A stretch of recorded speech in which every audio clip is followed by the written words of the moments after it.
I'm Dr. Sahakian, Sahakian, and I'm the medical director of Pacific Fertility Center in Los Angeles.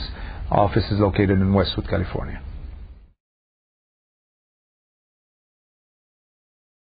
There are some restrictions, obviously, most of them medical, which means I won't treat you if I feel, you're taking a risk with your life or the risks on the baby are, over acceptable limits. So if you are sick with diabetes or hypertension and you're 48, I'm not going to treat you unless everything is under control. So you have to be healthy, number one. Number two, more recently I have had a new policy where I would not treat a woman over the age of 55 who is single. If you are not single, then the combined age has not to exceed over 110 between you and your partner.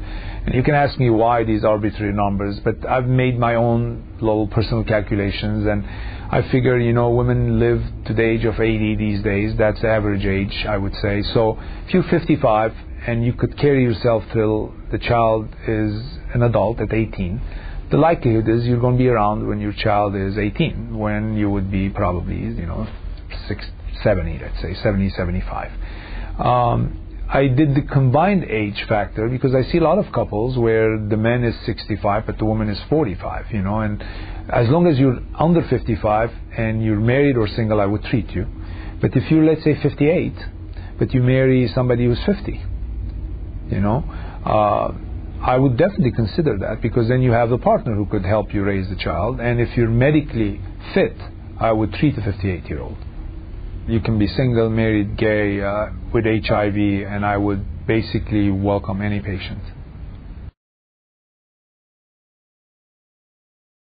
There's another group of patients, and that part of my business has increased also significantly, and that's actually gay men couple who want to have a child. And in that case, they need an egg donor and a surrogate. So there are three variables to that equation. You have an egg source, you have the surrogate as the carrier, and you have the sperm source. So the couple, indeed, they are the sperm source. So they have to come in to give sperm to be used to fertilize the eggs, to carry the in vitro fertilization. And in that case, it's actually even simpler, because when they come in to meet the surrogate, once they have identified an agency and a surrogate, during that same visit, they will meet the physician. They will give their sperm samples, do the testing, and we can freeze the samples. They go back home, and we would just need to use the frozen sperm samples, which, by the way, is as good as fresh. And they don't really have to come back until the time they have to pick up the child. Although most of them will come back and be present at the time of embryo transfer for support to the surrogate. Sex selection today is basically PGD. What PGD stands for is pre-implantation genetic determination, let's say. What we can do now is take the embryos, biopsy the embryos, determine the sex of each embryo by chromosomal analysis, and then transfer back only embryos of a certain sex type, right? I don't recommend it. I recommend it for family balancing, but I typically don't recommend somebody who is doing this treatment for the first time to do sex selection, because the PGD process can weaken the embryos, and without question, it lowers the pregnancy rates. So get your child first, and then determine the sex on the next round.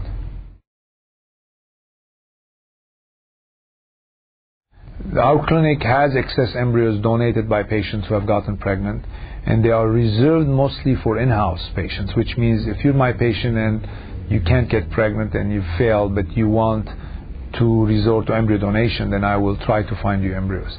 I don't have enough embryos to make it an open embryo donation program where anybody can come and get it, and it's very limited because we don't keep detailed information on the parents. So when a patient donates the embryos, you kind of get them as is, and you can't pick and choose, and there's a disclaimer that pretty much we don't know really deeply the genetic background of where they're coming from. So it's not desirable for most patients, although if you seek embryo donation, you can't be picky, because you're lucky if you get some.